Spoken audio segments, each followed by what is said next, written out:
إن الحمد لله والصلاة والسلام على رسول الله أما بعد أعوذ بالله السميع العليم من الشيطان الرجيم من همزه ونفخه ونفسه بسم الله الرحمن الرحيم اللهم صل على محمد وعلى آل محمد كما صليت على إبراهيم وعلى آل إبراهيم إنك حميد مجيد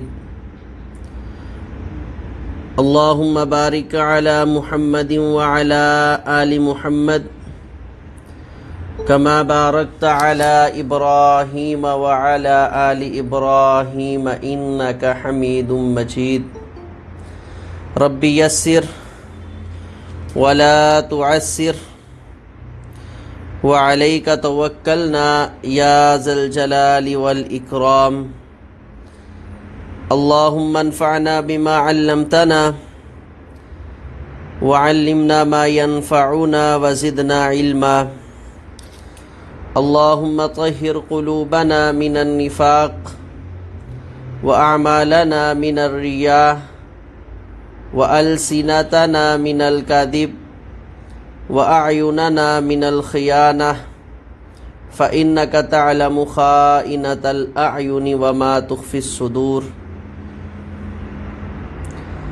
اللهم إنا نعوذ بك من جهد البلاء ودرك الشقاء وسوء القضاء وشماتة الأعداء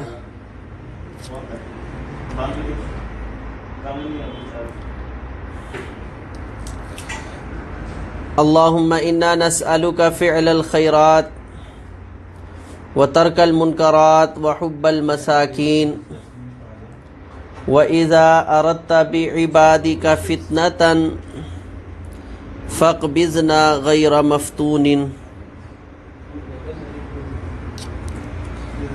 اللهم إنا نسألك حبك وحب من يحبك وحب عمل يقربنا إلى حبك وحب عمل يبلغنا إلى حبك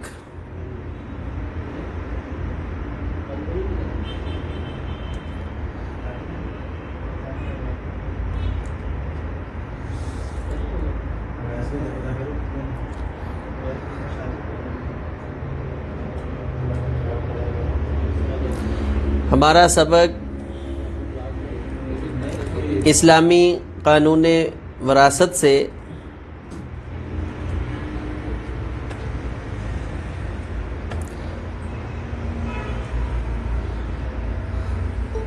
پیج نمبر 66 سے شروع ہو رہا ہے.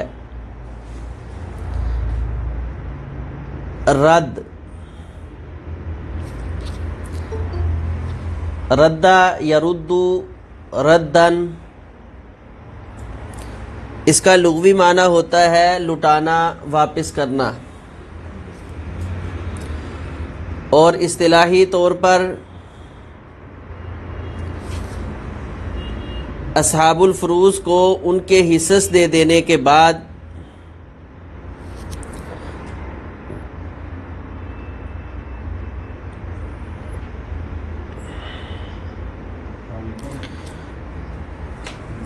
جو مال اصل مسئلہ میں باقی بچ جائے، یعنی جو ہم نے اصل مسئلہ بنایا ہے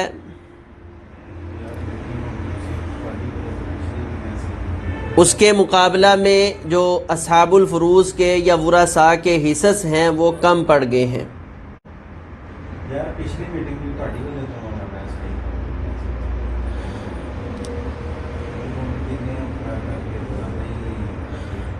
تو اب جو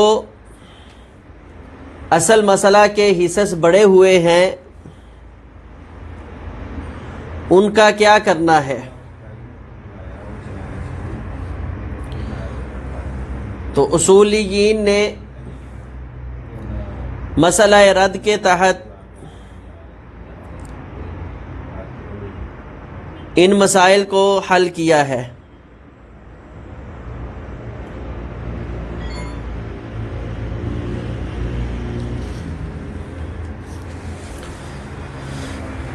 تو اس میں بنیادی طور پر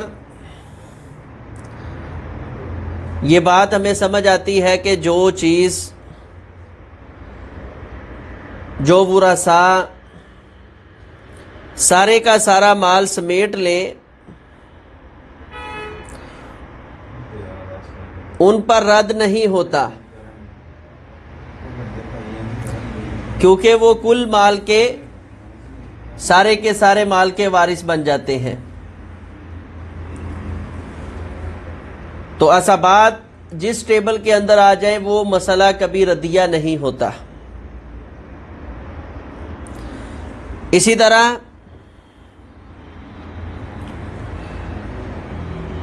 اصحاب الفروض میں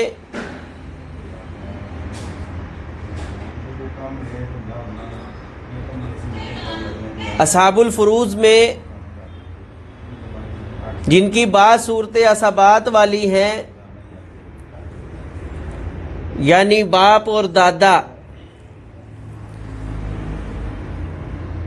ان پر بھی رد نہیں ہوتا، کیونکہ یہ بھی اسباب بن جائیں گے اور سارے کے سارے مال کو سمیٹ لیں گے جو باقی بچے گا۔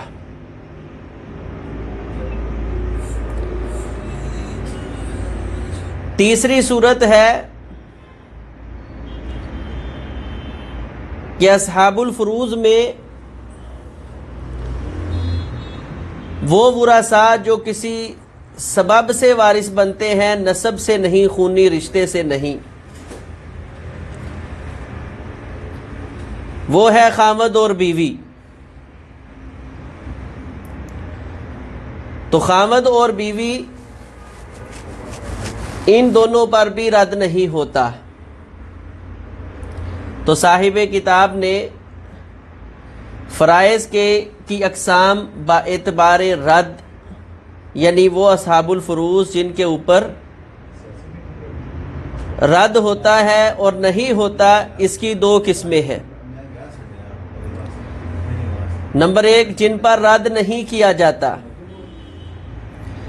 ان کو من لا یردو کہتے ہیں، اور یہ خامد اور بیوی، اصطلاح میں ان کو من لا یردو کہا جاتا ہے، یعنی ان پر رد نہیں کیا جاتا۔ زوجین بھی کہہ سکتے ہیں، یا ایسے اصحاب الفروض جن پر رد نہیں ہوتا، یہ بھی کہہ سکتے ہیں۔ بات تینوں انداز میں مفہوم ایک ہی اخذ ہوگا۔ زوجین کہہ لیں، من لا یردو کہہ لیں، یا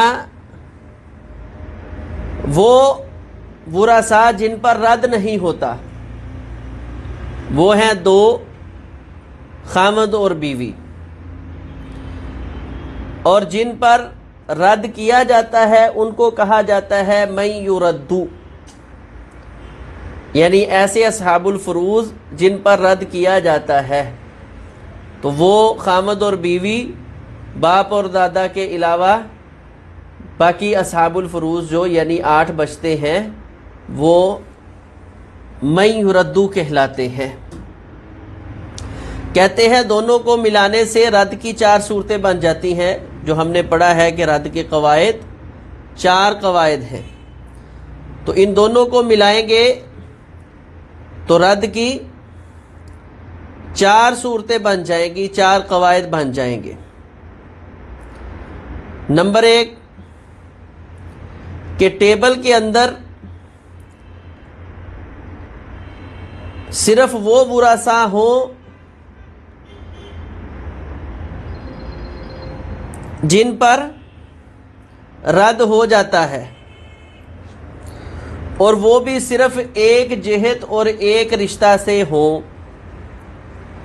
قاعدہ انہوں نے لکھا ہے مسئلہ میں، یعنی ٹیبل میں، من یردو کی صرف ایک جنس ہو اور ساتھ میں من لا یردو نہ ہو، یعنی زوجین میں سے کوئی نہ ہو، تو اس وقت اصل مسئلہ اصحاب الفروض کی تعداد پر بنے گا. صاحب کتاب نے تو مسئلہ رؤوس کی تعداد پر بنے گا. تو رؤوس کی تعداد کا مطلب اصحاب الفروض کی تعداد پر. جیسے بیٹی بیٹی یعنی 2 بیٹیاں 3 بیٹیاں آپ نے یہ اچھے طریقے سے سمجھا ہے. ٹھیک ہے. تو یعنی جتنے فریق ہوں گے ایک رشتے سے ان کو کوٹ کر کے تعداد جو ہے وہ ہم اصل مسئلہ بنا لیں گے. 7 بیٹیاں ہیں یا جیسے اسبات میں ہوتا ہے 7 بیٹے ہیں تو ان کو ہم جو ہے اصل مسئلہ ان کی تعداد کو بنا لیتے ہیں. تو بعین اسبا والا سسٹم یہاں پر لگے گا جس صورت میں من یردو کی صرف ایک جہت ایک رشتہ ہو ساتھ میں من لا یردو نہ ہو.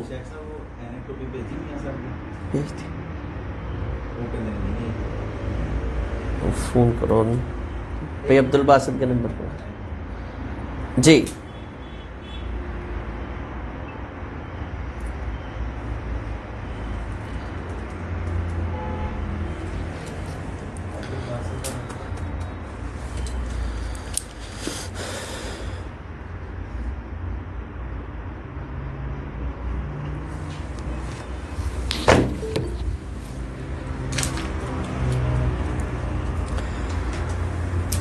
ٹھیک ہے.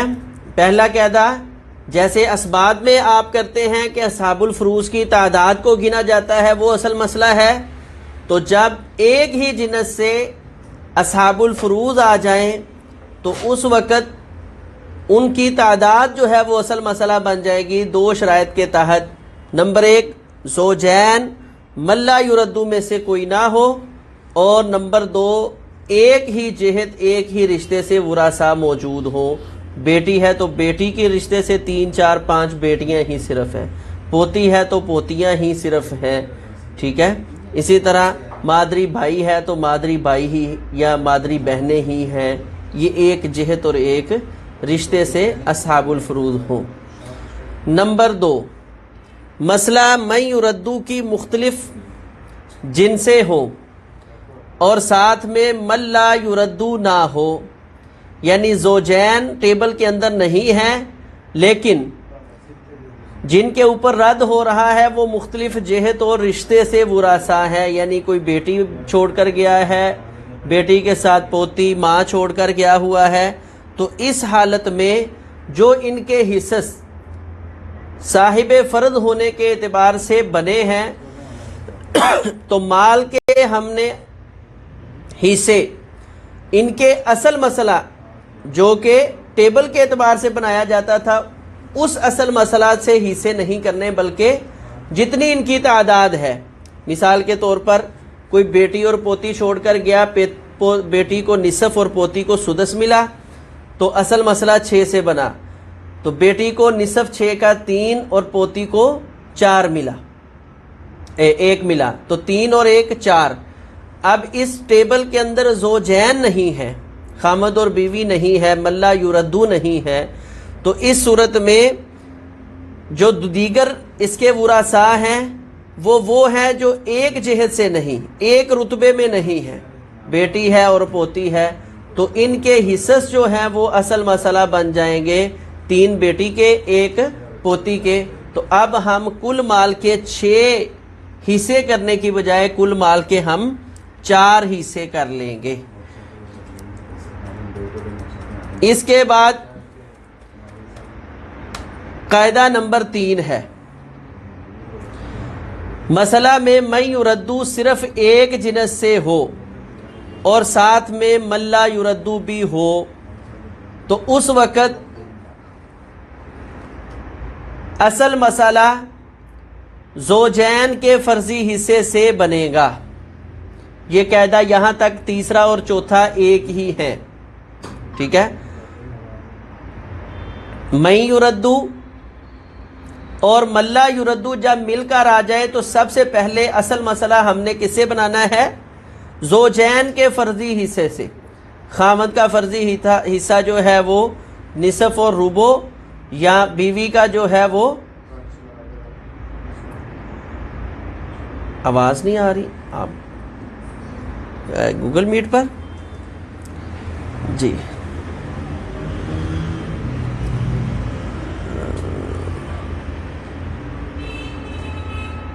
آپ بیٹا ایک بار دوبارہ کنیکٹ کر لیں، دوبارہ ایک بار جا کر نا، باقی تو نہیں کسی کو شکایت ہے، آپ کو ہی ہو رہی جی۔ تو نمبر 3 پر من لا یردو اور من یردو، یعنی ٹیبل کے اندر زوجین بھی شامل ہوں، دونوں مل کر آ جائیں،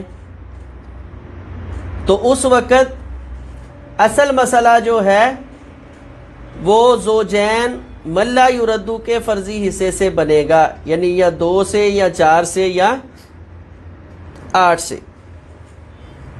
تو خامد اور بیوی کا فرضی حصہ دے دینے کے بعد ہم دیکھیں گے کہ جو دیگر ورثاء ہیں وہ ایک ہی جہت اور رشتے سے ہیں۔ اگر تو ایک ہی جہت اور رشتے سے ہیں تو باقی سارا مال ان کو دے دیا جائے گا، ٹھیک ہے۔ اگر ان کی تعداد اور ان کے حصص میں کوئی کسر نہیں ہے تو ٹھیک ہے، بلا تفریق ان کو ان کے حصص مل رہے ہیں۔ اور اگر کوئی کسر ہے تو اصول تصحیح جو ہم نے پڑھے ہیں کہ اصحاب الفروض کی تعداد اور ان کے حصص میں اگر کسر واقع ہو جائے تو نسبت توافق کی صورت میں کل اصحاب الفروض کی تعداد کو اصل مسئلہ سے ضرب دے دیں، توافق کی صورت میں جو وفق ہے اس کو اصل مسئلہ کے ساتھ ضرب دے دے، اور تباین کی صورت میں کل اصحاب الفروض کی تعداد کو اصل مسئلہ کے ساتھ ضرب دے دیں، ٹھیک ہے۔ تو یہ تیسرا قاعدہ ہے۔ بس اس میں ہم نے کیا کرنا ہے، مسئلہ ردیہ ہو گیا، زوجین میں سے کوئی ہے تو اس وقت ہم نے اصل مسئلہ خامد اور بیوی کے فرضی حصے سے بنا کر فرضی حصہ ان کو جو ملتا ہے، یعنی ربع سے بنا تو چوتھا ان کا ایک حصہ دیا، باقی 3 بچ گئے، سمن سے بن رہا ہے تو 8واں حصہ ایک ان کو دیا، باقی 7 ورثاء کو دے دیے۔ اب جب دوسرے ورثاء دیکھنے ہیں تو ایک ہی جہت سے ہیں تو یہ سارے مال کے وارث بن جائیں گے، باقی جتنا بھی ہے۔ اگر ایک سے زائد جہت سے ہیں تو اس وقت ان کا الگ ٹیبل بنا لیا جائے گا، اس وقت ان کا الگ ٹیبل بنا لیا جائے گا، یعنی اصحاب زوجین خامد اور بیوی من لا یردو کو ان کا جو فرضی حصہ تھا اس سے اصل مسئلہ بنا کر ان کا فرضی حصہ ان کو دے دیا۔ اب جو ہمارے پاس باقی بچا ہے اس کے لیے ہم نے دیکھا کہ ورثاء مختلف رتبوں سے آئے ہیں، کوئی میت کی دادی ہے، کوئی میت کا بھائی ہے، کوئی میت کی بہن ہے، اس طرح مختلف جہتوں سے اگر اسبا بھی موجود ہو۔ بیٹا اسبا جب آ جائے گا تو مسئلہ ردیہ ہوگا ہی نہیں، اسبا تو سارا سمیٹ لے گا، ٹھیک ہے نا۔ اس میں صرف اصحاب الفروض، اور اصحاب الفروض میں بھی باپ جو ہے اور دادا اس کے علاوہ، ٹھیک ہے جی۔ تو خامد اور بیوی ان دو پر رد نہیں ہوتا کیونکہ یہ سببی وارث ہے، تو ان کے لیے ان کو اصل مسئلہ ہی ہم نے ان کا جو اصل حصہ شریعت نے مقرر کیا ہے 8واں، دوسرا، چوتھا، وہی ان کو صرف ملنا ہے۔ تو باقی جو مال سارا بچ جائے گا اس کے لیے ہم الگ ٹیبل بنا لیں گے۔ اگر تو دوسرے ٹیبل میں وہی افراد آتے ہیں، اتنے ہی حصے بنتے ہیں جتنے پہلے ٹیبل میں باقی تھے، تو اب اور مزید وضاحت کرنے کی ضرورت نہیں، بیوی یا خامد کے سامنے ان کا حصہ، اور جو دوسرے ٹیبل میں ان کے حصے آئے ہیں وہ ہم ان کے آگے اس انداز سے لکھ دیں گے کہ یہ دادی کا ہے، یہ بہن کا ہے، یہ جو ہے بیٹی کا ہے، اس طرح ہم آگے اس کی وضاحت کر دیں گے، ٹھیک ہے۔ اگر ان دونوں عددوں میں کسر واقع ہو جائے، دوسرے ٹیبل کا اصل مسئلہ اور خامد اور بیوی کے اصل مسئلہ سے جو بچا ہوا حصہ ہے، ان دونوں کے درمیان موافقت نہ ہو تو اس وقت ان دونوں عددوں کو آپس میں ضرب دے دیتے ہیں، پہلے ٹیبل کا اصل مسئلہ اور دوسرے ٹیبل کا اصل مسئلہ، ان دونوں کو آپس میں ضرب دے دیتے ہیں۔ جب ان دونوں کو آپس میں ضرب دیں گے تو حاصل ضرب اصل مسئلہ بن جائے گا۔ اب ہر ایک کا حصہ نکالنے کا طریقہ کیا ہے کہ خامد اور بیوی کا جو حصہ ہم نے نکالا ہے اس حصے کو ہم دوسرے ٹیبل کے اصل مسئلہ کے ساتھ ضرب دے دیں گے، حاصل ضرب بیوی کا حصہ بن جائے گا۔ اور باقی رہ گئے 2، 3، 4 افراد جو دیگر آئے ہیں جن پر رد ہوتا ہے، دوسرے ٹیبل میں ان کے جو حصص ہم نے متعین کیے ہیں ان حصوں کو ہم نے پہلے ٹیبل کے اندر جو ماں باقی بچا ہوا تھا اس کے ساتھ ضرب دے دینی ہے، تو وہ حاصل ضرب جو ہے ہر ایک صاحب فرض کا حصہ جو ہے بن جائے گا، نکل آئے گا. ٹھیک ہے، تو یہ چاروں قواعد ہیں، ان کو اچھے طریقے کے ساتھ سمجھ لیں.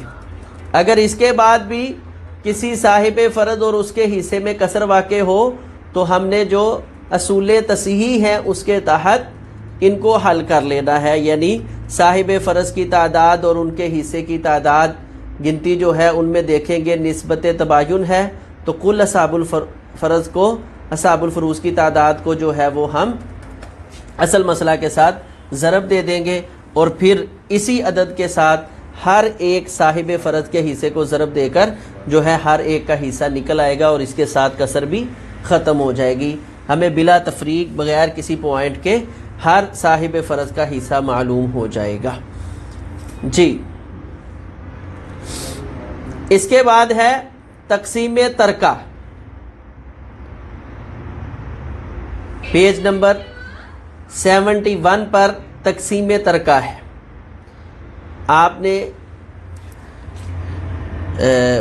اچھے طریقے کے ساتھ امید ہے پڑھا ہے. ٹھیک ہے، کوئی سوال آپ کے ذہن میں یہاں تک پیچھے کتاب میں کوئی ہے، کوئی لفظ کی سمجھ نہیں آئی، کسی قاعدے کی سمجھ نہیں آئی، تو آپ وہ پوچھ سکتے ہیں، کوئی مسئلہ نہیں ہے انشاءاللہ. ٹھیک ہے، تقسیم ترکہ کا طریقہ. تقسیم ترکہ کے لیے مدرجہ ذیل قواعد کو مد نظر رکھنا ضروری ہے. نمبر 1، جب میت کا صرف ایک ہی وارث ہو تو وہ تنہا تمام مال کا وارث بن جائے گا، اس میں مزید کسی قسم کی تقسیم کی ضرورت نہیں ہے. ٹھیک ہے، یعنی اسبات ہیں یا صاحب فرد ہیں.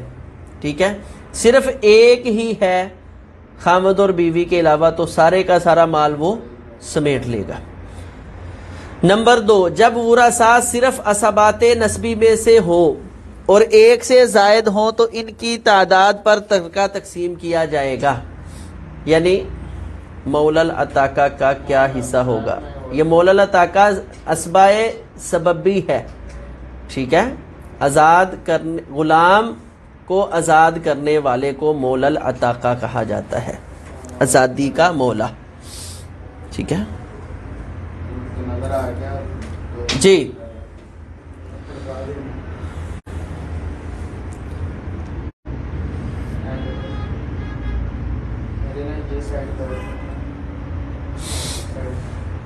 جب ورثاء میں صرف اسبات نسبی میں سے ہو تو ایک سے زائد ہو تو ان کی تعداد پر ترکہ تقسیم کیا جائے گا. یعنی 3 ہے مولا، یہ اسبا ہے. پھر جی اسبا ہوگا. جب دیگر اسبا کوئی نسبی نہیں ہوگا تو اسبا سببی جو ہے وہ وارث بن جائے گا. ابھی بتایا نا آپ کو کہ ہمیشہ نسب جو ہے سبب پر مقدم ہوتا ہے. جی، جب ورثاء صرف اسبات نسبی میں سے ہوں تو ایک اور ایک سے زائد ہوں تو ان کی تعداد پر ترکہ تقسیم ہوگا. یعنی 3 بیٹے ہیں، 4 بیٹے ہیں، تو اس وقت اصل مسئلہ یعنی ہم نے کل ترکے کو اتنے حصوں میں تقسیم کر کے ہر ایک کا حصہ دے دینا ہے. نمبر 3، جب اسبات نسبی کے ساتھ کوئی مؤنث بھی اسبا بنے تو ہر مذکر کو 2 اور ہر مؤنث کو 1 شمار کیا جائے گا. تو کل تعداد افراد پر، یعنی اس وقت ہم افراد شمار کریں گے تو ایک مرد، ایک مذکر جو ہے 2 افراد کے قائم مقام ہوتا ہے. تو ایک عورت 1 فرد اور ایک مرد 2 افراد کے قائم مقام ہو کر ان کو جمع کر لیا جائے تو کل جو تعداد بنے گی وہ اصل مسئلہ بن جائے گی. اور اس کے بعد جو تقسیم ترکہ آپ نے اصول پڑھا ہے کہ آپ نے ترکہ کو ضرب دینی ہے حصے کے ساتھ اور تقسیم کر دینا ہے اصل مسئلہ کے ساتھ، وہ مل آئے گا. بہرحال یہ کسی احباب نے وفاق کے پیپر دینے ہوں تو وہ اس طرح یہ الگ الگ پوچھ لیتے ہیں. آپ کو جو سمجھایا ہے وہ سمجھنے کے انداز میں ہے، لیکن پیپر ہمیشہ ہماری سمجھ کے مطابق نہیں آتا. پیپر اکثر و بیشتر چیک کرنے والا کتاب کے مطابق چیک کرتا ہے، اس کو یہ نہیں خبر ہوتی کہ آپ کو سمجھ آئی ہے یا نہیں آئی. ٹھیک ہے نا؟ تو اس لیے جن احباب نے وفاق کے پیپر دینے ہیں ان کو یہ اصول یاد کرنے پڑیں گے. بات آپ کو انشاءاللہ جس انداز میں سمجھ آئی ہے وہی ہے. پدری بھائی کا کیا حصہ ہوگا جب یہ دو خیافی بھائیوں کے ساتھ مل کر آئے گا؟ پدری بھائی اسبا ہو جائے گا. جی. نمبر 4، جب وارث صرف اصحاب الفروض ہو یا ان کے ساتھ عصبات نسبی بھی ہوں تو پہلے تحصیل تصحیح کی جائے گی، یعنی اصل مسئلہ بنایا جائے گا. تحصیل کا مطلب اصل مسئلہ بنانا، تصحیح کا مطلب کہ اصل مسئلہ کی کسر ہے وہ ختم کرنی ہے، ٹھیک ہے، یعنی مسئلہ ردیہ وغیرہ ہے. اور اصحاب الفروض کی تعداد اور ان کے حصص میں کوئی کسر ہے ان کو ختم کرنا ہے. تو جب یہ ہم نے، جیسے اس دن میں نے بتایا تھا کہ ہم نے تدریجاً 6 سٹیپ پر کام کرنا ہے، اور پھر مسئلہ کے تصحیح عدد اور ترکہ کے درمیان اگر نسبت تباین کی ہو تو ہر فریق کے حصہ جو تصحیح سے ملا ہے ترکے سے ضرب دی جائے گی. جو حاصل ضرب ہوگا اسے عدد تصحیح پر تقسیم کر دیا جائے گا. اگر نسبت توافق کی ہو تو ہر وفق کے حصہ کو ترکہ کے وفق سے ضرب دی جائے گی اور حاصل ضرب کو تصحیح کے وفق پر تقسیم کر دیا جائے گا. تو حاصل تقسیم اس فریق کا حصہ ہوگا. ٹھیک ہے، تو انہوں نے ہر ایک اصل مسئلہ اور ترکہ کے درمیان بھی نسبت کو چیک کرنے کی کوشش کی ہے. تو یہ کوئی ضروری نہیں ہے، جیسے میں نے آپ کو بتایا کہ جب آپ نے یہ پہلے والے سٹیپ، کیونکہ یہاں پر کسر نقصان دیتی ہے، جب تک کسی کا اصل مسئلہ اور اس کے حصص ہمیں معلوم نہیں ہوں گے تب تک ہم وراثت تقسیم نہیں کر سکتے. تو جب یہاں تک ہم نے یہ سارا معاملہ کر لیا ہے تو اس کے بعد صرف ایک ہی اصول کافی ہے کہ آپ نے ترکہ کو حصے کے ساتھ ضرب دینی ہے اور پھر کل حاصل ضرب کو آپ نے اصل مسئلہ پر تقسیم کر دینا ہے. آپ کا جو ہے وہ حصہ ہر وارث کا اس انداز میں ملتا جائے گا. بل یہ آپ نے جن لوگوں نے پیپر دینے ہیں ان کے لیے اس کو یاد کرنا ضروری ہے.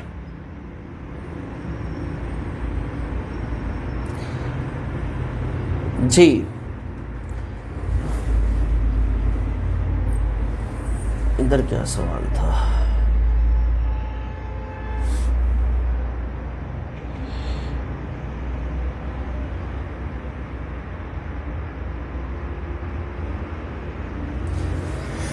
جو مسئلے سمجھ نہیں آئے وہ آپ نے حل کر کے مجھے بھیجنے ہیں، ٹھیک ہے نا، وہ حل کر کے بھیجنے ہیں. کہاں سے سمجھ نہیں آئے مجھے بھی تو سمجھ آئے، ٹھیک ہے.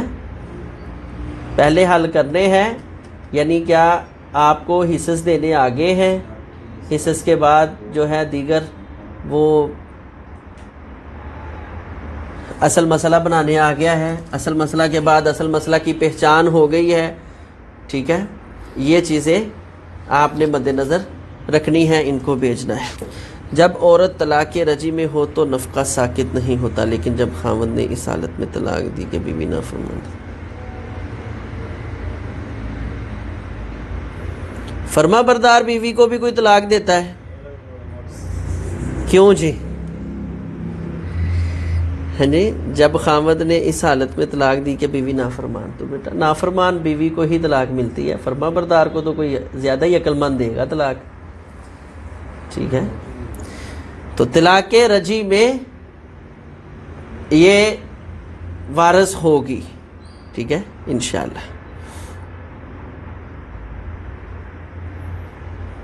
جی، اور کسی کا کوئی سوال؟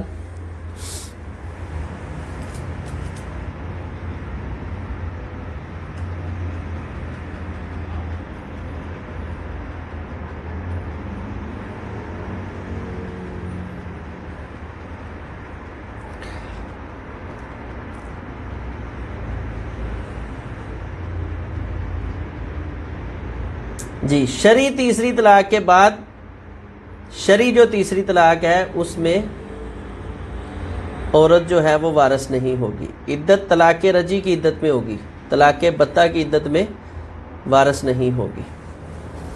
ٹھیک ہے،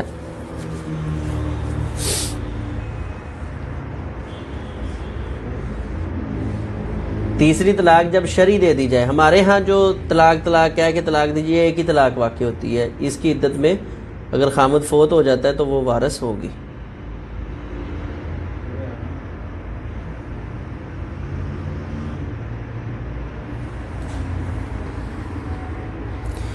نفقہ ساقط ہوتا ہے جب بیوی نافرمان ہو۔ بیوی نافرمان ہی ہوتی ہے بیٹا، پھر وہی بات، جس بیوی کو طلاق ملی ہے وہ نافرمان ہی ہے تو اس کو طلاق دی ہے نا۔ نبی اسماعیل کی بڑی فرما بردار ہوگی شاید، لیکن بابا جی نے دیکھا ہے نا کہ نشکری ہے، ٹھیک ہے نا، تو اسی لیے طلاق دلوائی تھی۔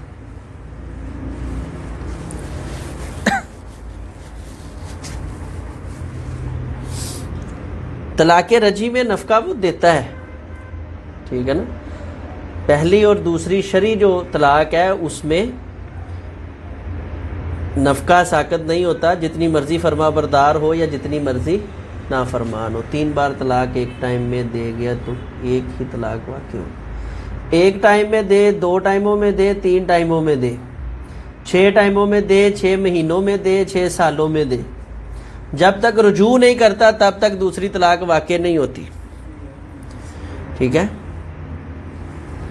ایک طلاق دی ہے، اس کے بعد جب تک خامد نے رجوع نہیں کیا دوسری طلاق نہیں ہوگی۔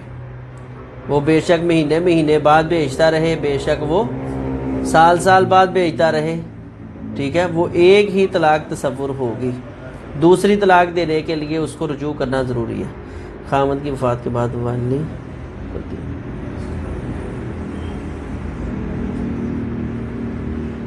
خامد کی وفات کے بعد والی ہوتی ہے عدت۔ کیا مطلب؟ خامد کے بعد عدت میں بھی وارث ہوگی، تو خامد کے بعد بیٹا وہ عدت میں ہوگی۔ جب اس کا خامد فوت ہو گیا ہے تو اس نے خامد کی پھر ہی لینی ہے، عدت میں ہو کر ہی لینی ہے۔ کیوں جی؟ آج خامد فوت ہوا ہے تو عورت تو عدت میں چلی گئی، تو پھر وارث کب ہوگی؟ عدت میں ہی وہ وارث ہوتی ہے، عدت نہیں بنی تو وارث نہیں بنے گی، یا یوں سمجھ لیں، ٹھیک ہے نا۔ اور زندہ خامد کی وارث نہیں ہے نا، تو جب وہ فوت ہو گیا تو یہ عدت میں چلے گئی۔ تو عورت وارث اپنے خامد کی بنتی تب ہے جب عدت میں ہو۔ جی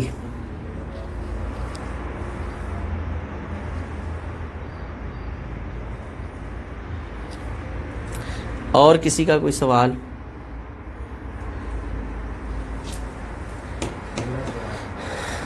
کرو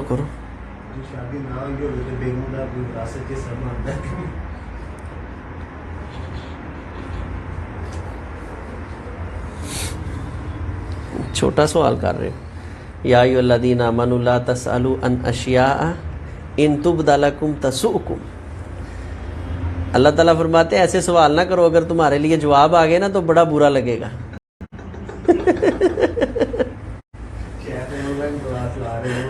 وراثت عدت ختم ہونے کے بعد دی جا رہی ہو تو وارث تو وہ بن گئی ہے نا عدت میں، مسئلہ تو ہے وارث بن گئی ہے، ٹھیک ہے نا۔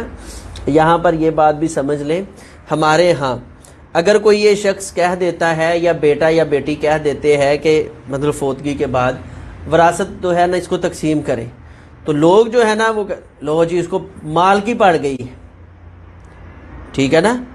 تو اس طرح کا جو تصور ہے نا یہ درست نہیں ہے۔ وہ کہنے والا حق بجانب ہے اور بالکل درست وہ کہہ رہا ہے، اس کا ساتھ دینا چاہیے، نہ کہ اس کی مخالفت کرنی چاہیے۔ چلے 1 2 4 دن جو ہے وہ آپ لے کر لیں، ٹھیک ہے، لیکن بلا وجہ۔ اور ہمیشہ یہ ہمارا تجربہ ہے کہ وہ شخص جو ہے اس طرح کی بے تکی محبت کا اظہار کرتا ہے جس نے کسی کا مال غصب کرنا ہو، جس کے دل میں چور ہو نا، وہ اس طرح کی جھوٹی محبتوں کا اظہار کرتا ہے۔ امی کو مرے ہوئے تو ابھی 2 دن ہے، والد فوت ہوئے تو ابھی 4 دن ہوئے ہیں، تو بعد میں پتہ کیا چلتا ہے کہ جی وہ جو 2 4 مہینے پڑے ہیں نا یا 6 مہینے، تو اس میں اس نے سارا کچھ اپنے نام لگوا لیا ہے۔ جی کل انشاءاللہ حمل اور خنثی، یہ کل انشاءاللہ ہم کل کریں گے۔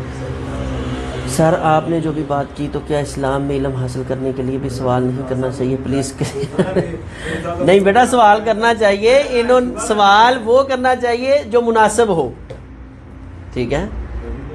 سوال یہ ہے کہ جی ایک بندے کی شادی نہیں ہوئی، اس کے ذہن میں ہے کہ میری وہ بیوی ہے، تو وہ مر جائے تو اس ذہن میں جو بیوی موجود ہے اس کو وراثت مل سکتی ہے کہ نہیں مل سکتی؟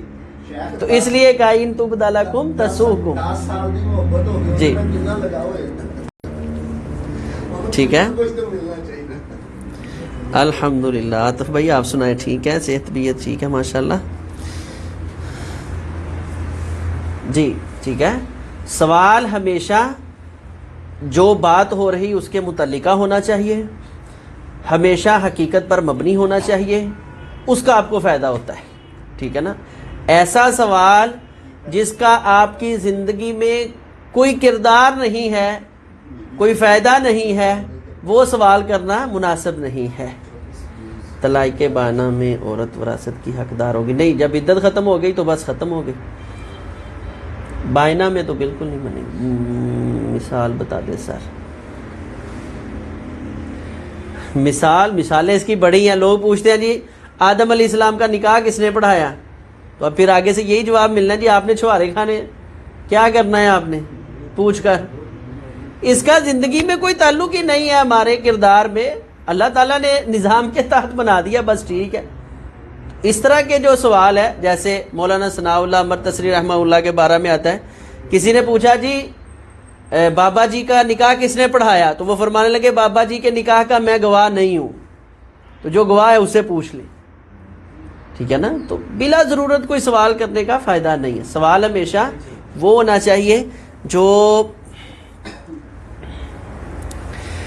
سمندری کبھی آئے نہیں بس ابھی نہیں آ سکا، انشاءاللہ جلدی کوشش کروں گا آنے کی۔ بے معنی سوال نہیں کرنے چاہیے بالکل، یعنی ہمیشہ وہ سوال کرے جس کی زندگی میں ضرورت ہے، جس کی میری آپ کی زندگی میں ضرورت نہیں، وہ سوال کی کوئی ضرورت نہیں کرنے کی، فائدہ کوئی نہیں ہے نا، ٹھیک ہے نا؟ جی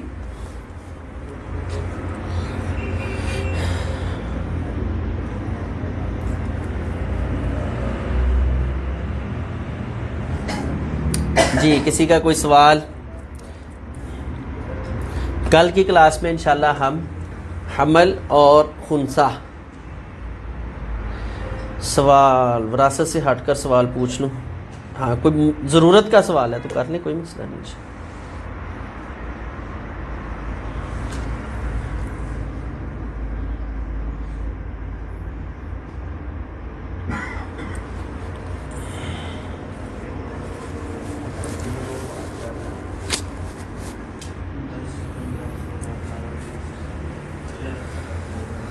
استاد کے کیا حقوق ہوتے ہیں؟ استاد کے کیا ہاں استاد کے آگے بولنے کے دو معنی ہوتے ہیں، ایک ہے استاد کے آگے بولیں، ٹھیک ہے، یعنی بدتمیزی والا ہے، میرے آگے یہ بولتا ہے، تو استاد کے آگے بولے نہیں، یعنی بدتمیزی نہیں ہونی چاہیے، ٹھیک ہے۔ دوسرا ہے کہ آپ اپنا معافی ضمیر، اپنا مسئلہ استاد کے سامنے پیش کر رہے ہیں، تو جس طرح بھی آپ سوال پیش کر رہے ہیں، استاد کو چاہیے اس کو خود سمجھنے کی کوشش کرے، نہ کہ بچے کو جو ہے اس میں پریشان کر دے۔ حضرت العلامہ الشیخ مولانا عبدالرشید اظہر رحمۃ اللہ علیہ، کسی نے ان سے سوال کیا تھا کہ شیخ محترم سوال کرنے کے آداب بیان کریں، تو فرمانے لگے سائل کے لیے کوئی ادب نہیں ہوتا، اگر اس کے پاس اتنا ہی ادب ہوتا تو وہ سوال کرنے کی ضرورت کیوں پیش کرتا؟ اگر اس نے اتنا ادب ہی سیکھ لیا ہے، اس کا معافی ضمیر ہے، یہ استاد کو ظرف دکھانا چاہیے کہ میرے سے سوال کرنے والا جو سوال کر رہا ہے وہ آخر مجھ سے کیا مطالبہ کر رہا ہے، کیا پوچھ رہا ہے، ٹھیک ہے۔ تو اس لیے یہ یعنی اساتذہ کی تربیت میں یہ چیز شامل ہونی چاہیے، جو بہت زیادہ کمی ہمارے اندر پائی جاتی ہے۔ اللہ تعالی ہمیں جو ہے اپنی اس کمی کو دور کرنے کی بحیثیت استاد توفیق عطا فرمائے۔ منکوحہ وارث ہوگی، جی ہاں، جس کا نکاح ہو گیا، منگنی نہیں، نکاح ہوا ہے شرعی جو ہے، ٹھیک ہے، نکاح کے بعد رخصتی نہیں ہوئی تو وہ وارث ہوگی۔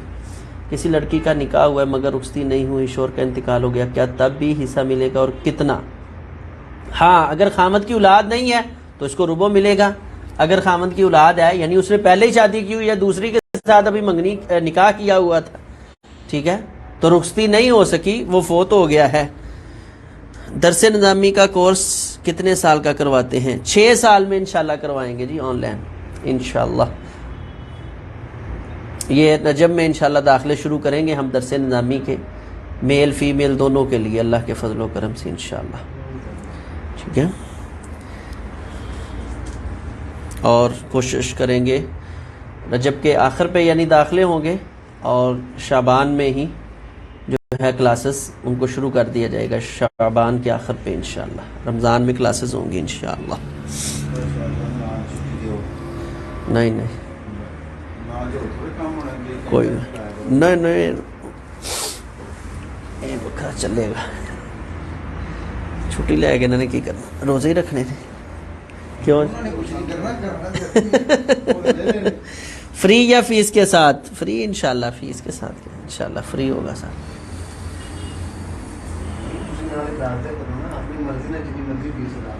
جی جی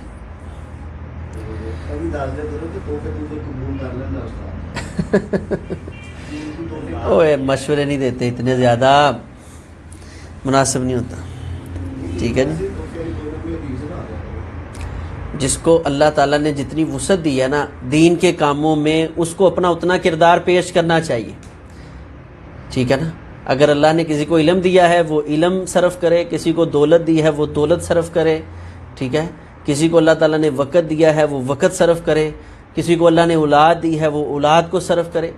وَلْتَنْظُرْ نَفْسٌ مَّا قَدَّمَتْ لِغَدٍ کے تحت آپ دیکھیں دین کا کام جس جگہ ہو رہا ہے وہاں ان کے دست و بازو بنے۔ اللہ کا یہ تو حکم ہے وَتَعَاوَنُوا عَلَى الْبِرِّ وَالتَّقْوَىٰ وَلَا تَعَاوَنُوا عَلَى الْإِثْمِ وَالْعُدْوَانِ۔ عامہ خاصہ عالیہ عالمیہ، عامہ اور خاصہ میں تو داخلے یعنی پکے ہوں گے یہ 2 کلاسز میں، عالیہ اور عالمیہ میں مشروط، اگر کلاسز پوری ہوئی یعنی کم از کم 3 فرد ہوئے ایک کلاس میں تو پھر انشاءاللہ عالیہ اور عالمیہ۔ جو بخاری کلاس اس سال مکمل ہو جائے گی، اگلی کلاس ابھی بخاری کا کوئی اندازہ نہیں، ویسے انشاءاللہ امید ہے شاید کہ میں الگ سے کوئی کسی ٹائم پہ صرف بخاری کلاس جو ہے وہ الگ پڑھاؤں، ٹھیک ہے۔ تو اگر طلبہ ہو گئے تو انشاءاللہ کریں گے۔ سر صدقہ کس کو دینے میں فوقیت دینی چاہیے؟ ایک بیوہ ہو، دوسری طرف رشتہ دار ہو، وہ بھی ضرورت مند ہو تو سب سے پہلے ضرورت مند دیکھنا چاہیے کہ جو بیوہ ہے وہ زیادہ ضرورت والی ہے یا رشتہ دار جو ہے وہ زیادہ ضرورت والا ہے، ٹھیک ہے نا۔ اس کے بعد اگر ضرورت میں سب برابر ہوں، ایک جیسے ہوں، تو پھر قریبی رشتہ دار کو دیکھنا چاہیے، ٹھیک ہے۔ لیکن اگر دور کا ہے لیکن ضرورت اس کی زیادہ ہے تو اس کو جلدی جو ہے وہ حل کرنے کی کوشش کریں۔ جب آئیں ملنا انشاءاللہ جی ضرور سمندری والوں کو ملیں گے۔ بیوہ کو سب دیتے ہوں، رشتہ دار کا کوئی نہ دیکھتا ہو، یہی میں کہہ رہا ہوں نا، دیکھو بیوہ کو سب دے رہے ہیں لیکن وہ زیادہ ضرورت مند نہیں ہے، ٹھیک ہے۔ تو جو رشتہ دار ہے عمومی یہ ہمارے ہاں یعنی بہت زیادہ مسائل ہیں جو سمجھنے والے ہیں۔ ایک بہن جو ہے وہ مالدار ہے، دوسری کمزور ہے، تو جو مالدار ہے نا وہ زکوٰۃ ادھر ادھر بڑا لوگوں کو بانٹے گی، لیکن کبھی اپنی حقیقی بہن کو مضبوط کرنے کا سوچے گی بھی نہیں، ٹھیک ہے نا۔ نہ کبھی خامد کو اس بات پہ امادہ کرے گی کہ ہم اتنا ادھر ادھر جو خرچ کرتے ہیں اپنے گھر کے فرد کو جو ہے وہ مضبوط کریں، ٹھیک ہے نا۔ یا ایک شخص کو سارے خاندان والے دیتے ہیں، دوسرا کیا جی اس کے اوپر لیبل لگ گیا یہ بیوہ ہے، اور دوسرا وہ بڑا مسکین غریب اور فقیر فقر کی زندگی بسر کر رہا ہے، اور نہیں جی وہ ماشاءاللہ اٹا کٹا ہے، اس کا خامد تو اس کے سر پر ہے، وہ ہونے کے باوجود نہ ہونے کے برابر ہوتا ہے، اور بچے جو ہیں وہ پریشانی کی زندگی بسر کر رہے ہوتے ہیں، ان چیزوں کو سوچنا چاہیے، ٹھیک ہے نا، وسعت ظرفی پیدا کریں اپنے آپ میں۔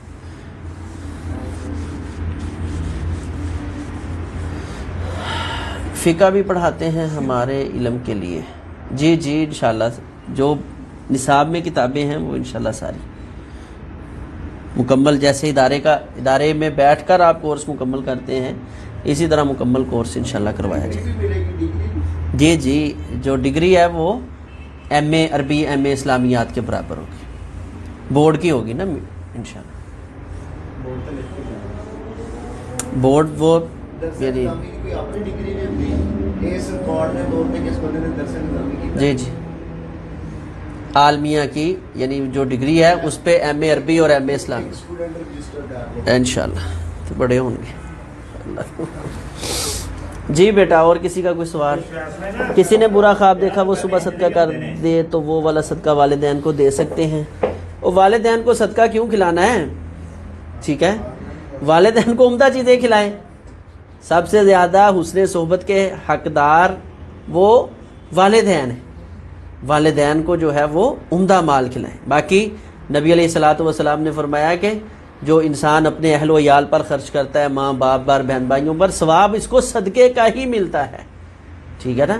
جو آپ نے ایسے صدقہ کرنا ہے الگ، جس کو ایک متصور کر کے ہم صدقہ کرتے ہیں، جس میں کسی انسان کے ساتھ احساس اور احسان کرنا مراد ہوتا ہے، وہ کوشش کرنی چاہیے غرباء اور مساکین کے اوپر ہی کریں۔ اپنی آمدنی کا 50% صدقہ کر سکتے ہیں ساری زندگی؟ نہیں کر سکتے، 50% نہیں، 33% صرف، اس سے زیادہ نہیں۔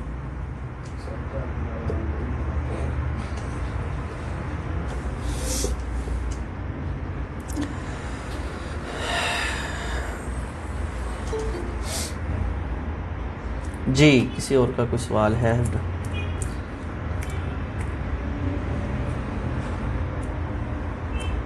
یہ آپ نے یعنی دیکھ لیا ہے نا کہ نبی علیہ الصلوۃ والسلام نے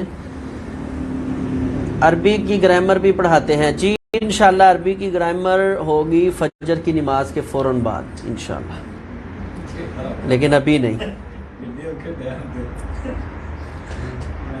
نہیں وہ کلاس ہو رہی ہے نا، ایک ابھی ڈیلے کی ہے، تو شاید خواب میں عمرہ کرنا، عمرہ کرنے سے کئی چیزیں مراد ہیں، ٹھیک ہے۔ عمرہ کرنے سے مراد کنوارے آدمی کی شادی بھی ہوتی ہے، عمرہ کرنے سے مراد بھی عین عمرہ بھی ہوتا ہے، ٹھیک ہے، اور بھی کئی معنی ہوتے ہیں، بے عین عمرہ بھی ہو سکتا ہے، شادی بھی ہو سکتی ہے، مال بھی ہو سکتا ہے۔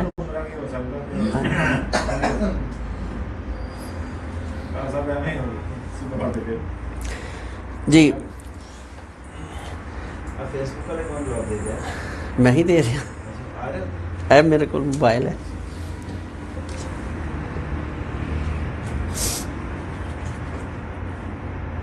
جی عربی گرامر انشاءاللہ میں ویسے سوچ رہا ہوں کہ شاید رمضان سے پہلے یہ بھی کوئی 20 دن کا ہم کورس رکھ لیں، جس میں بنیادی طور پر آپ کو عبارت سمجھنے سلجھانے کا طریقہ انشاءاللہ، یعنی یہ 20 دن میں اتنی صلاحیت پیدا ہو جائے کہ ایک لفظ ہے اس پہ زبر کیوں ہے، اخر پہ پیش کیوں ہے، یہ چیزیں ہمیں بنیادی طور پر سمجھ آ جائے انشاءاللہ 20 دن کے اندر، ٹھیک ہے۔ ماشاءاللہ آپ تو یعنی بہت زیادہ میری سوچ سے زیادہ محنتی نکلے الحمدللہ۔ میں نے تو 20 دن سوچا تھا بڑی مشکل سے پوری کروں گا، لیکن اللہ کے فضل سے بڑی محنت کی ہے آپ لوگوں نے۔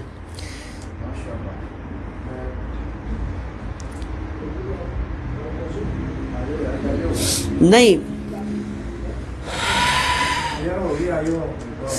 خواب کی تعبیر الٹ ہوتی ہے؟ نہیں، یہ ضروری نہیں ہے، خواب کی کئی قسمیں ہیں، یہ معبر انسان اس خواب کو سن کر اس کی حالت اور کیفیت، انسان کی کیفیت یہ دیکھ کر، یہ ایک لمبا پورا ایک چیپٹر ہے، ٹھیک ہے، خواب کا، تو پھر اس کی تعبیر کی جاتی ہے، بے عین بھی ہو سکتی ہے، بالکل الٹ بھی ہو سکتی ہے، آپ کے سوچ ذہن فہم میں وہ چیز نہیں ہوتی، وہ بھی تعبیر ہو جاتی ہے انشاءاللہ۔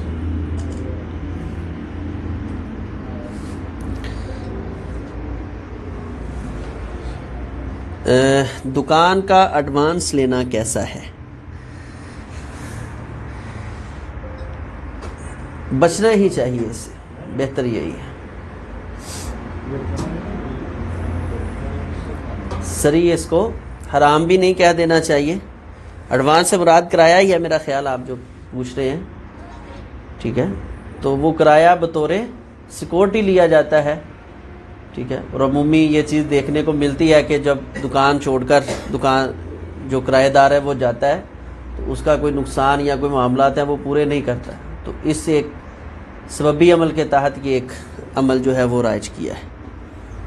جی جی وہ پکڑی ایڈوانس کرائیں۔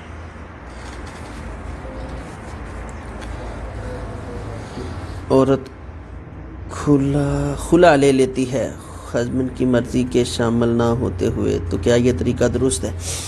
ایک ہے شرعی خلا، ایک رائج الوقت خلا۔ اس کی دو قسمیں ہیں۔ جو ہمارے ہاں رائج الوقت خلا ہے، یہ خلا نہیں ہے، یہ فسخ نکاح ہے۔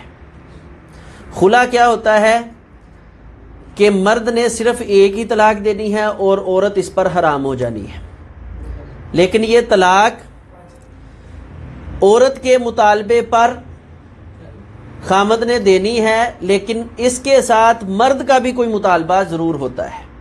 مثال کے طور پر ایک عورت کہتی ہے میں اس خامد کے ساتھ نہیں رہنا چاہتی، تو اس وقت حاکم وقت جو ہے وہ مطالبہ کرے گا خامد سے کہ آپ اس عورت کو طلاق دیں۔ وہ کہتا ہے جی میں طلاق نہیں دیتا، میری یہ شرط ہے۔ میری شرط کیا ہے کہ آپ اس سے حق مہر واپس لے کر دیں، یا آپ جو ہے اس سے اتنے پیسے لے کر دیں، اس کے عوض میں اس کو طلاق دوں گا۔ عورت کے مطالبے پر مرد نے مطالبہ کر کے کوئی رقم لی اور ایک طلاق دی، یہ شرعی خلا ہے۔ دوسرا طریقہ ہے فسخ نکاح کا۔ خامد اور بیوی کی آپس میں بن رہی، بیوی بار بار رجوع کر رہی ہے عدالت کی طرف کہ مجھے جو ہے اس سے خلا لے کر دیا جائے۔ اب ہمارے ہاں کیا ہوتا ہے، خامد کو پتہ ہی نہیں چلتا اور عدالت خود ہی کاروائیاں ڈال کر 2-3 جی طریقے پڑھی ہیں، خامد نہیں آ رہا، چلے جی آپ کا نکاح جو ہے وہ ختم ہو گیا۔ تو جو بغیر طلاق کے عدالت خلا جاری کرتی ہے وہ شرعی خلا نہیں، وہ فسخ نکاح ہے، اور یہ شریعت کو اللہ نے حق دیا ہے کہ حاکم وقت میاں بیوی کا جو نکاح ہے وہ فسخ کر سکتا ہے، ٹھیک ہے؟ تو فسخ نکاح کے لیے دوبارہ تجدید نکاح کے ساتھ صلح ہو سکتی ہے۔ اگر شرعی خلا ہو گیا تو دوبارہ صلح نہیں ان کی ہو سکتی، جیسے لیان میں نہیں ہو سکتی، ٹھیک ہے؟ لیکن جو یہ ایسے فضول سے خواب آتے ہیں، جیسے سینس کہتی ہے کہ زیادہ کھانا کھا کے سوئے تو اسے فضول سی باتیں ذہن میں آتی رہتی ہیں، یہی میں بتا رہا ہوں کہ یہ خواب خود بتاتا ہے کہ یہ تحدیث النفس ہے۔ تین قسمیں ہوتی ہیں، ٹھیک ہے؟ ایک ہے انسان نے کھایا، معدہ خراب ہے، جسمانی طور پر بیمار ہے، ذہنی طور پر بیمار ہے، تو اس کے بعد اس کو جو خواب آئے گا وہ اس کا تحدیث النفس ہوگا۔ ذہنی طور پر پریشان، جسمانی طور پر پریشان ہے، اس کی کوئی تعبیر نہیں ہوتی، ٹھیک ہے؟ اور معبرین جانتے ہیں، یعنی ایک جو اس نے خواب دیکھا ہے اس کی ابتدا اور اس کی انتہا یا درمیان بالکل اس کا متضاد ہے، تو یہ تحدیث النفس ہے۔ یا بالکل ظاہر ہی ایک چیز دیکھ رہا ہے جس کی نہ خواب بن رہی ہے نہ تعبیر بن رہی ہے، یہ سب تحدیث النفس ہے۔ دوسرا ہوتا ہے حلم، شیطان کی طرف سے کوئی پریشانی خواب کے ذریعے انسان مسلمان کو پریشان کرنا مقصود۔ عمومی اس کی نشانی یہ ہوتی ہے کہ جو خواب دیکھ کر آپ اٹھ گئے، ڈر گئے ہیں، تو یہ آپ کا حلم ہے۔ اس کا طریقہ ہے کہ آپ اعوذ باللہ پڑھیں اپنے دل کے اوپر۔ لوگ بائیں جانب تھوکتے، یہ بائیں جانب نہیں، بائیں جانب ایک اشارہ ہے کہ بائیں جانب تھوکے، مراد ہوتا ہے اپنے دل پر تھوکنا ہے، بائیں کندھے پر نہیں۔ نماز میں بھی لوگ بائیں کندھے پر تھوکتے رہتے ہیں، یہ دل پر تھوکنا ہے، یعنی بائیں جانب ہلکا ہلکا تھوکے، اس کے بعد وضو کرے، 2 رکعت نماز پڑھے، کچھ صدقہ کر دے۔ یہ حلم جو جس خواب میں آپ ڈر گئے ہیں اس کے بعد یہ عمل کرنے ہیں۔ اس کے بعد تیسرا خواب ہوتا ہے مبشرات الصادقہ، ٹھیک ہے، جس کی تعبیر ہوتی ہے۔ اور یہ تینوں خواب عمومی، یعنی ایک خواب کی آپ کو سمجھ آ سکتی ہے حلم کی، باقی 2 خواب یہ معبر ہی آپ کو بتا سکتا ہے، ٹھیک ہے؟ لیان کیا ہوتا ہے؟ خامد بغیر کسی دلیل کے، یعنی اس کے پاس گواہ نہیں ہے، اس نے اپنی آنکھوں سے دیکھا ہے عورت کو بدکاری کرتے ہوئے، یا ویسے اس نے الزام لگا دیا ہے کہ یہ میری بیوی جو ہے یہ زانی ہے، بدکارہ ہے، ٹھیک ہے، تو گواہ کوئی نہیں، تو اس کے بعد جو ہے وہ کیا اس کا نام ہے، اب کیا کریں؟ شریعت اسلامیہ نے کہا گواہیوں کی جگہ یہ دونوں قسمیں دیں گے، قسموں کے بعد ان کا لعان کروا دیا، جدائی کروا دی جائے گی، تو یہ لعان ہو جائے گا۔ وطر فرض ہے، اللہ نے دن رات میں 5 نمازیں فرض کی ہیں، اگر ان میں 5 میں وطر آتا ہے تو فرض ہے، نہیں تو بڑی اہمیت کا مالک ہے، ٹھیک ہے، چھوڑنا نہیں چاہیے۔ جی جزاک اللہ خیر، شکراً، بارک اللہ فیکم۔ اللہ تعالیٰ آپ سب کا حامی و ناصر ہو، اللہ تبارک و تعالیٰ خیر و برکات والے معاملات کرے، ہر قسم کے شر سے محفوظ فرمائے، خیر و برکات اللہ تبارک و تعالیٰ زندگی میں نازل فرمائے، ہر قسم کی عافیت، تقوی اور طہارت عطا فرمائے۔ اقول قولی ھذا استغفر اللہ لی ولکم۔